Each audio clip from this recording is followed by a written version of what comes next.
pembahasan soal OSP 2017. Kemarin kita udah ya yang nomor 2 ya. Nah, kita sekarang ke soal OSP 2017 ya. Bagian geologi nomor 1. Nah, ya, ditanyakan bahwa dalam suatu eksplorasi mineral di Papua, seorang ahli geologi atau geologis menemukan bukit yang diduga banyak mengandung mineral logam. Ya, hal ini ya menggunakan metode sederhana, yakni menggunakan metode perhitungan volume. Nah, pengukuran dilakukan dengan sumber daya mineral logam. Didapatkan bahwa ketahui bagian atas ini luasnya 500 meter persegi, bagian bawah 2000 meter persegi ya. Ini 500 meter persegi, bagian bawah adalah 2000 meter persegi. Nah, diketahui bahwa di sini setelah diukur jarak antara penampang atas dan bawah ini 750 meter atau elevasi hanya ini adalah 750 meter. Dan diketahui bahwa ini ya batuan punya massa jenis volume atau massa jenis atau rapat massa per volume ya adalah rho ya, 2,8 gram per centimeter kubik atau 2800 kilogram per meter. Nah, sekarang pertanyaannya berapa volume batuan tersebut, dan yang kedua yang B ya, jumlah emas yang dapat diekstrak jika kandungannya diperkirakan adalah 0,8 gram per ton. Nah, di sini kita hitung dulu volumenya teman-teman. 1A ya. Nah, kita menggunakan volume apa ini? Perhitungan volumenya menggunakan volume kerucut terpancung ya. Nah, ini bagaimana nih rumusnya nih? Nah, rumusnya adalah A, luas A ya, bagian atas ditambah bagian bawah ditambah akar A kali B. Nah, dan dikali sepertiga H atau H per 3. Nah, tinggal kita masukin rumusnya nih. A berapa? 500 ya. 500 ditambah 2000 tambah akar dari 2000 kali 500. Dan ini kita kalikan dengan tingginya nih 750 bagi dengan 3. Nah, ini rumusnya adalah rumus kerucut terpancung ya, karena bentukannya ini dulunya diduga bentuknya adalah kerucut yang sempurna ya, atau mendekati sempurna, karena ini adalah model pada deposit pada gunung api teman-teman. Jadi kerucut gunung api itu kan bentuknya kerucut ya, tapi karena proses erosi maka puncaknya menjadi datar, maka didekati dengan pendekatan geometri kerucut yang terpancung. Nah, hasilnya berapa nih? 500 tambah 2000 ditambah akar berapa nih? 2000 kali 500 jadinya berapa? 875.000. Ini udah di total semua nih. Sudah. Udah dikalikan dengan 750 nya. Udah. Berapa ini volumenya jadinya? 8.000. 875.000. 875. Satuannya apa? Meter pangkat 3. Ya. Nah, ini adalah volume dari ini ya, volume dari ini tubuh gunung api yang tubuh gunung yang mengandung emasnya. Nah, sekarang ditanyakan yang kedua, jumlah emasnya yang dapat diekstrak jika kandungannya adalah 0,8 gram per ton. Nah, ini nanti kita perlu mengerti teman-teman konsep yang kita sebut sebagai kadar dan juga tonase. Ini 0,8 gram per ton ini adalah kadar teman-teman. Kadar itu apa sih? Persentase atau apa proporsi kandungan ini ya logam tertentu, dalam hal ini emas ya, dalam sebuah batuan. Artinya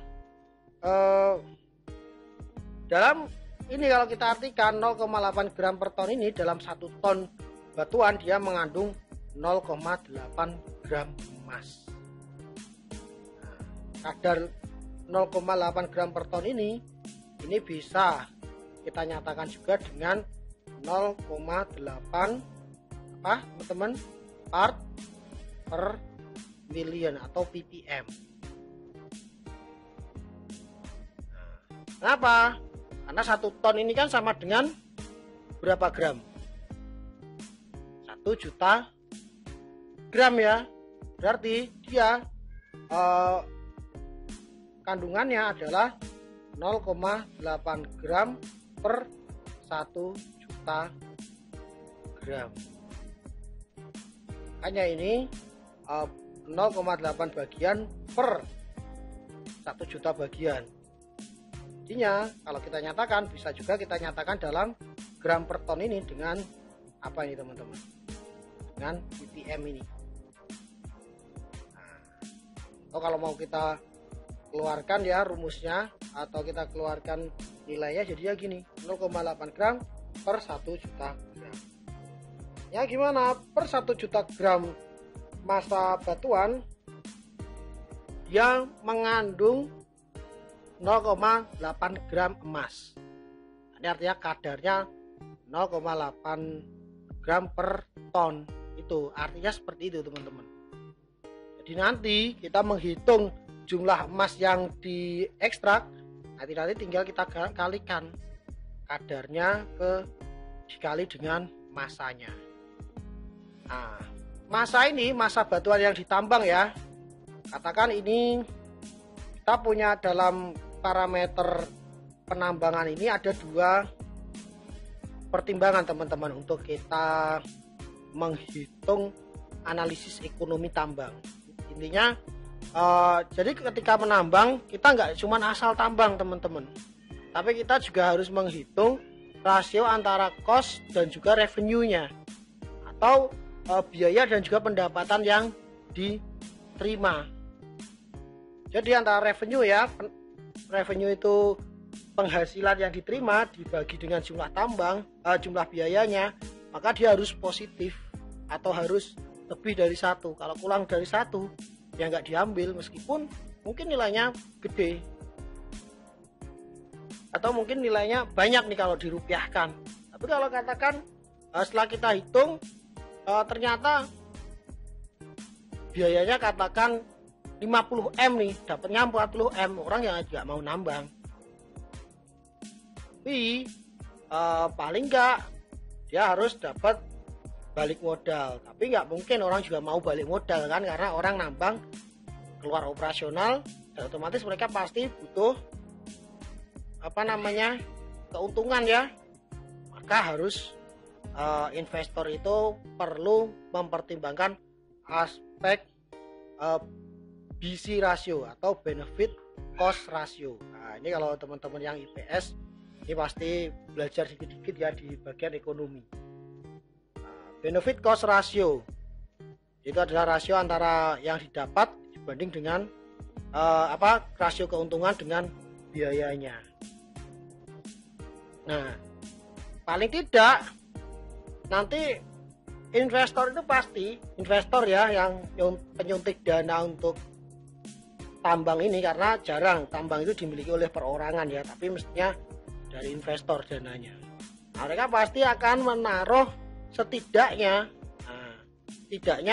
harus di atas BC rasionya, harus di atas bunga bank. Katakan bunga bank ini per tahunnya 12%, ya mereka kalau keuntungannya di bawah 12% mereka nggak mau. pasti nyarinya minimal 15-20%. Kenapa? Ya daripada saya taruh di tambang yang dia beresiko tinggi, resiko loss atau kerugiannya tinggi, ya mending saya taruh di bank. Taruh di bank pasti sudah dapat 12% per tahun. Nah, itu mindset dari investor. Terlepas kalau sebagian orang mengatakan riba atau tidak. Nah, ini kita tidak membicarakan aspek itu riba atau tidaknya, tapi kita bicara dari aspek mindset investor nih. Pun juga bank juga sama. Biasanya investornya dari bank, mereka juga ngitung kira-kira rasionya seberapa nih. Nah, rasio pengembalian yang bisa mereka dapatkan. Kalau mereka di bawah bunga bank, ya mereka mending beli uangnya dari bank itu mungkin ditaruh di saham perusahaan lain. Nah, ini mungkin mereka mending membiayai yang lain. Kenapa? Karena ya itu bisnis tambang ini adalah bisnis yang sangat beresiko. Resiko rugiannya gede, keuntungannya namun kalau dapat untung ya gede juga, lumayan. Mengapa kalau kita lihat crazy rich yang sekarang sedang naik daun, atau orang-orang kaya yang ini ya, rata-rata mereka adalah bos-bos tambang tuh. Nah, mungkin teman tahu siapa? Erick Thohir. Nah, itu kan Menteri BUMN, Mas Erick. Itu keluarganya punya tambang di Adaru. Nah, atau mungkin siapa lagi tuh? Pasti hampir pemain-pemain tambang tuh. Nah, di sini untuk analisis ekonomi ya, kita harus hitung hasil yang dihasilkan ya, atau jumlah ini nanti dikali dengan harganya, teman-teman.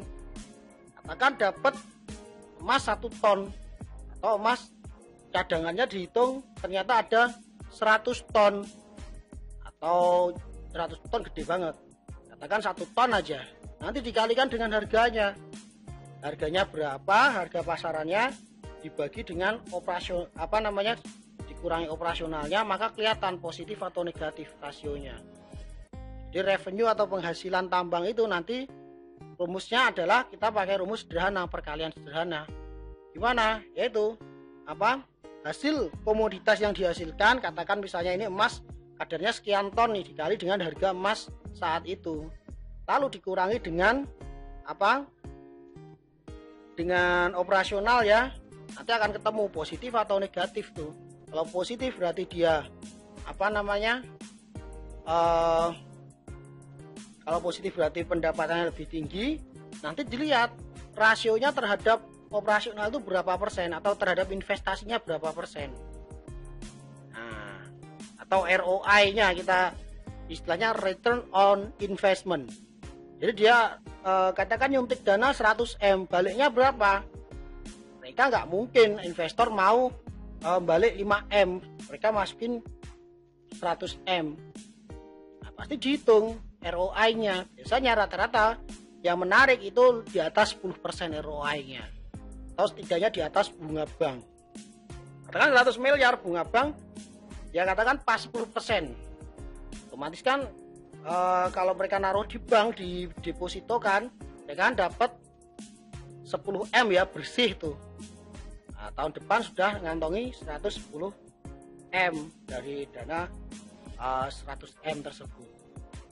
Nah, maka dilihat kalau mereka naruh di tambang ternyata mereka dapatnya cuman ya memang positif, tapi cuman dapat 105M, ya mereka lebih milih taruh di deposito.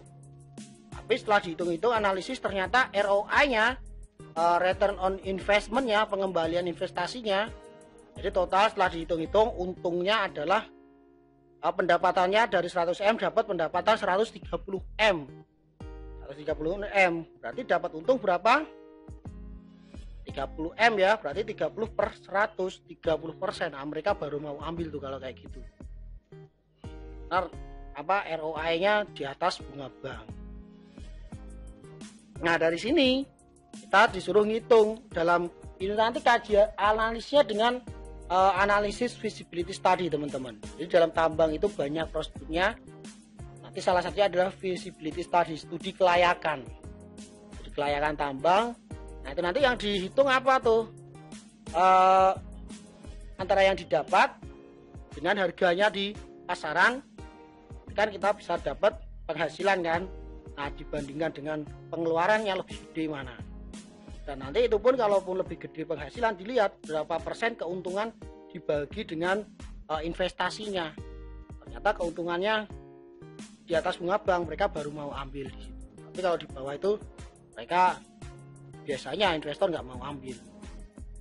Maka di situ apa kita harus hitung dalam analisis ekonomi ini, kita harus menghitung pertama, selain kadar ada lagi istilah yang sering kita gunakan adalah tonase teman-teman. Jadi kadar ini kaitannya dengan ini ya, kandungan komoditas yang dicari. Dalam ini misalnya kita bicara dengan kadar emas ya, kadar emas berarti kandungan emas per satuan massa batuan. Nah itu namanya kadar. Namun nanti ada yang kita sebut sebagai tonase teman-teman. Tonase. Kadar ada tonase. Kadar tadi yang kandungan persatuan massa. Kalau tonase itu massa total dari batuan yang bisa diambil atau ditambang. Nah ini. Dalam hal ini, kalau di sini kan kita anggap aja semuanya ini bisa ditambang. Berarti kita disuruh hitung dulu tonasenya. Nanti jumlah volumenya tinggal dikalikan tonase dikali dengan kadarnya.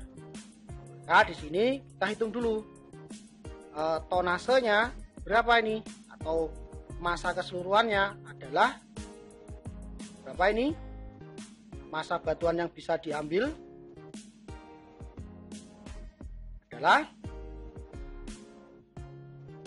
Rho, massa jenis ya, dikali dengan V atau volumenya ini. Kita tahu ya, Rho-nya sekian, volumenya sekian. Tinggal kita masukin 2800 kg per meter kubik dikali dengan berapa ini volumenya, 875.000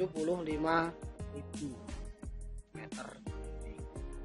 Maka saya dapat massa yang bisa ditambang atau tonase batuannya adalah berapa teman-teman?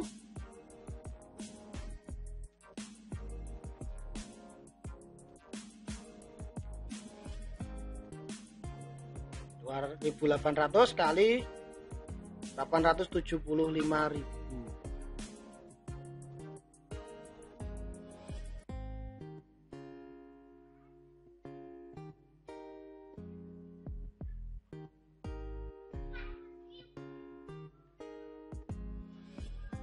Berapa ini? 2,45 kali 10 pangkat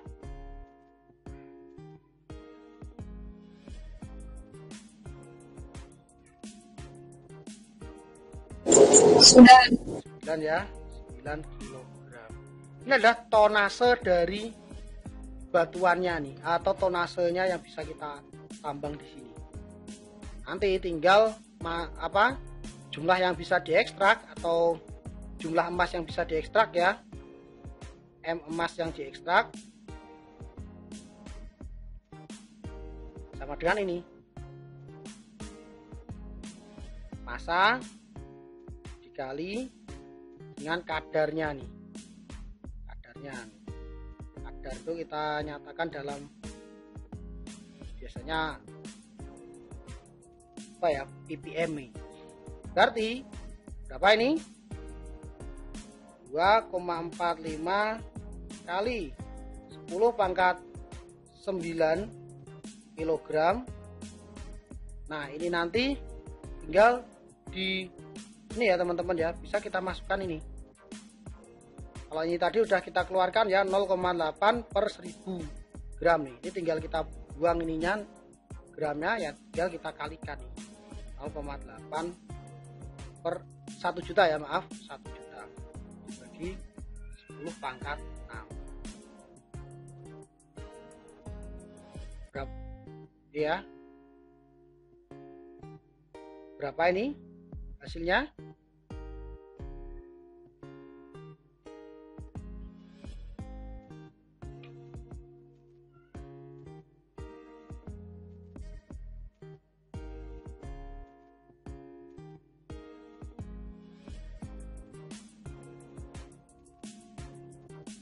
Berapa teman-teman?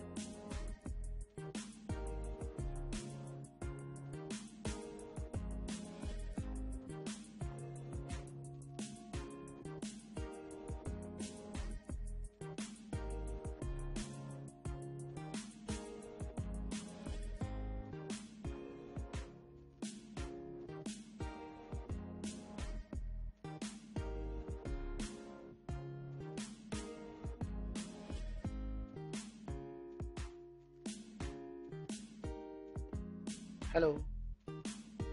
Berapa ini? 2,45 kali 10 pangkat 9 kilogram dikali 0,8 per 1 juta.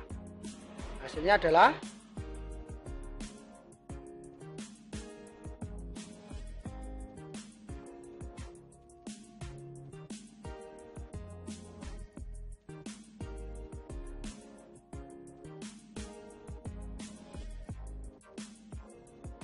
dua 1960.